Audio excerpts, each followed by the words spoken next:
Mi nombre es Ashley Mitchell Cantal Coronado. Pertenezco al segundo cuatrimestre de la licenciatura en Derecho. La materia corresponde a Historia del Derecho Mexicano impartido por el docente Ernesto Palma Méndez. El tema corresponde al liberalismo y la Revolución Mexicana. La ciencia jurídica es tan amplia que se nutre de diferentes disciplinas para ser estudiada. García menciona que la historia general tradicionalmente es definida como la narración de los sucesos en el pasado, que han ejercido influencia considerable en el curso general de la vida humana. Estos hechos históricos revisten tres características a saber. 1. Pretéritos. Solo estudian sucesos del pasado, sin involucrar el presente o futuro. Unicidad. Los hechos históricos son únicos. Individualidad.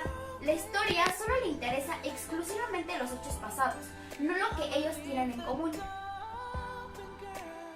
Con la anterior descripción se puede definir a la historia del derecho como una rama de la historia general, cuyo objeto radica en el conocimiento de los sistemas jurídicos del pasado.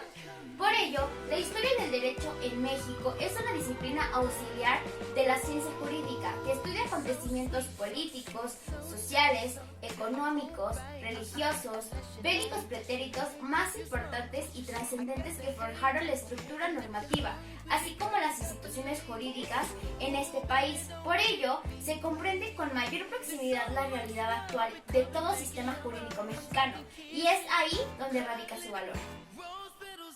El artículo aborda las diferentes modalidades históricas que adoptó el liberalismo en su instrumentación institucional, tanto en el ámbito de la política como en el plano económico, haciendo hincapié en las medidas de tipo financiero y de comunicación, así desarrollándose a lo largo de un periodo de inestabilidades y conflictos. Es decir, el liberalismo trata de la libertad política del ciudadano contra la opresión del Estado. Por ende, es la teoría y la práctica de la defensa a través del Estado constitucional de la libertad individual.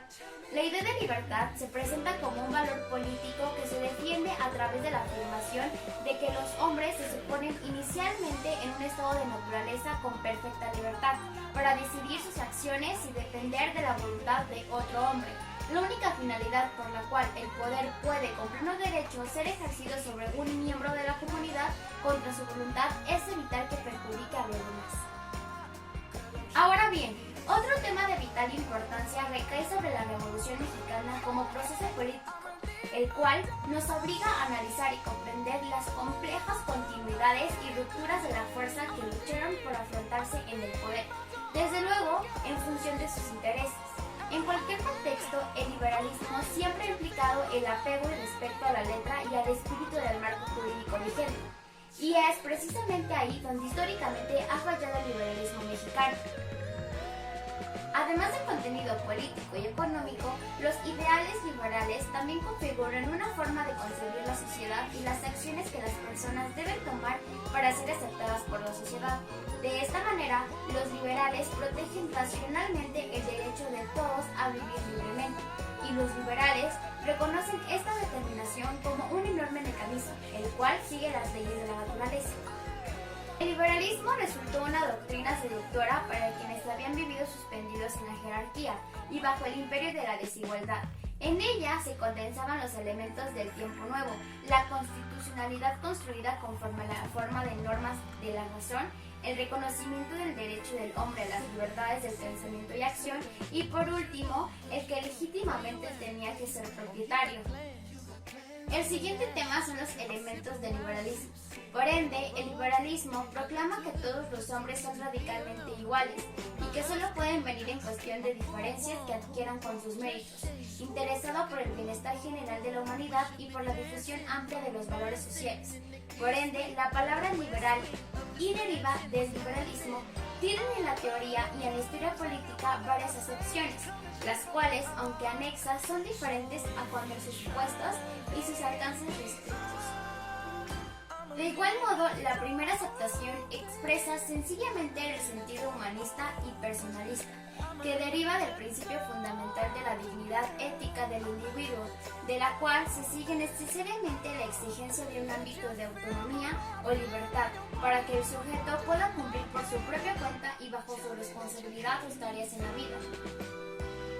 denota el respeto a la personalidad humana, a la confianza de las posibilidades del espíritu.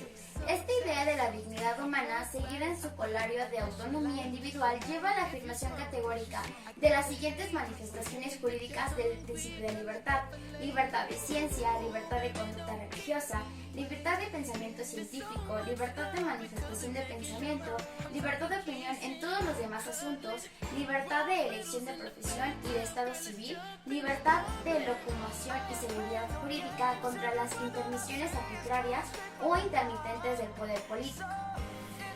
Al Estado no le es permitida la intervención coercitiva de las materias que forman en el ámbito de la autonomía individual, pues no hay valor colectivo que pueda justificar el atropellamiento de un individuo. De manera semejante, la segunda aceptación expresa una serie de doctrinas y de realidades que han recibido el nombre de liberalismo moderno. Se aspira en los principios fundamentales de la esencia de la libertad como requerimiento de la dignidad ética. Además, sobre esta base elabora una teoría y un sistema de peculiaridades características. Entre los factores que impulsaron y condicionaron el liberalismo moderno hay que destacar los siguientes: el hecho de la reforma religiosa, que determinó que no existiera en Occidente una institución cristiana de reconocimiento general, sino varias iglesias y confesiones en el auge y el progreso de la nueva ciencia. Respecto al siguiente tema, damos paso a la legislación porfirista. Durante el porfiriato, la labor legislativa de las cámaras se desarrolló conforme se acostumbró durante todo el siglo XXI. Sin embargo, sí hubo una variante con respecto a los trabajos anteriores del cuerpo legislativo, ya que, como se ha dicho, este órgano se constituyó durante buena parte del siglo pasado, en la institución más fuerte del país, con mayor peso incluso que los poderes ejecutivo y judicial. Aunque es cierto que durante el porfiriato los trabajos legislativos se vieron muchas veces limitadas en cuanto a su autonomía, no por eso fueron menos importantes las reformas, las leyes y decretos que se expidieron durante estos últimos años, como tampoco disminuyó la actividad legislativa propiamente dicha. Las sesiones se continuaron llevando a cabo regularmente, aunque en ellas se discutían con frecuencia temas poco trascendentes para debatir nacional. Díaz llegó al poder en 1877 bajo la bandera del Plan de Tuxtepec, que defendía el principio de la no reelección. Sin embargo, se haría necesario modificar del texto constitucional por así convenir a los planes del presidente, quien modificaría en varias ocasiones el artículo 78, llegando incluso a desaparecer de él en cualquier alusión a no reelección. Por supuesto que, de acuerdo con la legislación federal, al modificar la Constitución Nacional, los congresos estatales podrían también hacer los ajustes necesarios en las constituciones locales, con lo del cual algunos estados, los gobernadores lograron mantenerse en el poder por varios periodos, con la anuencia y el beneficio del presidente. La Constitución de 1857 estipula en su artículo 127 que ésta podría ser modificada o reformada previa aprobación de los terceros, partes del Congreso y de las legislaturas estatales. Bajo este precepto, la Carta Magna fue retomada en nuevas ocasiones. Por su parte, la división territorial fue materia recurrente dentro de las sesiones del Congreso.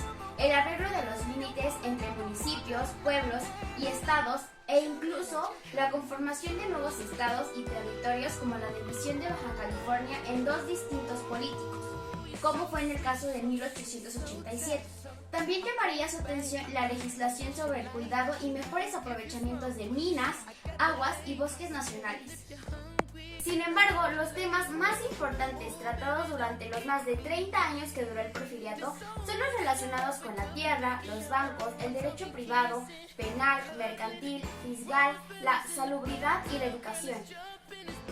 El tema consecutivo es el desarrollo general y las características de la Revolución Mexicana. La Revolución Mexicana es el movimiento armado iniciado en 1910 para terminar la dictadura de Porfirio Díaz, y que culminó oficialmente por la promulgación de la nueva Constitución Política de los Estados Unidos Mexicanos en 1917, siendo esta la primera a nivel mundial en reconocer las garantías sociales y los derechos laborales colectivos. Al inicio del mandato de Porfirio Díaz se dieron sublevadores a la gente permaneciente del antiguo régimen liberal, y que, aunados a una serie de acontecimientos políticos, económicos y sociales fueron a punto clave por el surgimiento del movimiento de la Revolución Mexicana, pudiendo concretizar estando su origen como el resultado de las siguientes causas, ya sea políticas y sociales. Ahora bien, un tema que viene aparejado del dicho tema ya antes mencionado es la legislación expedida durante la Revolución. La modernización de México durante el gobierno del Porfirio Díaz requirió de su inclusión al sistema económico mundial entre finales del siglo XIX y principios del siglo XX. El grupo de científicos que promovió esta política económica estaba convencido de que México debía ser impulsado a través de la ideología del orden y progreso, cuyo estado evolucionista había cumplido su etapa tras el título del liberalismo mexicano. Este liberalismo desarrolló y promulgó el establecimiento y defensa de la propiedad privada y el libre flujo de mercancías, así como la fragmentación de la propiedad comunal y la centralización administrativa de la riqueza nacional.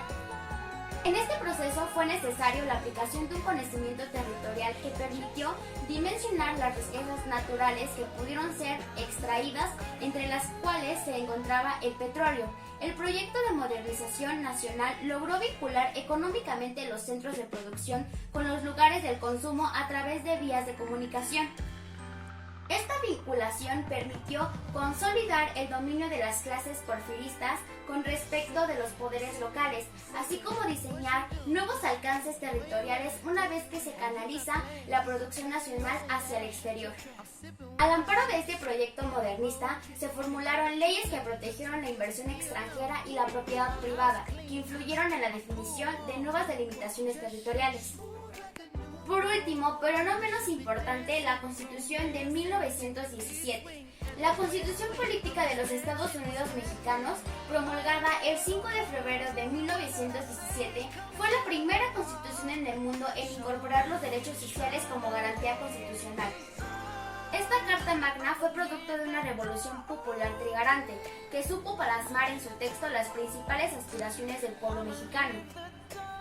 Además de estos derechos sociales fundamentales para contribuir a una sociedad más justa y equitativa, la Constitución de 1917 estableció la libertad municipal y les dio libertad económica a los ayuntamientos para llevar a cabo sus funciones. Garantizó la libertad de imprenta, de manifestación de ideas, de creaciones religiosas. Fue una constitución que encarrió el desarrollo mexicano a lo largo del siglo XX, que ha mantenido su vigencia y actualidad a través de las reformas que se han hecho desde entonces y que fue un modelo para muchas otras naciones que se aspiraron en ella para avanzar la Constitución, además de construir sociedades más justas, equitativas y democráticas. Síntesis, la historia del derecho en México es una disciplina auxiliar de la ciencia jurídica que estudia los acontecimientos políticos, sociales, económicos, religiosos, bélicos pretéritos más importantes y trascendentes que forjaron la estructura normativa, así como las instituciones jurídicas de este país.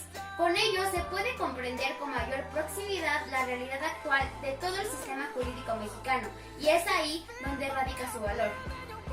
El diseño conceptual ha sido estructurado conforme al perfil y programa de estudios de la materia.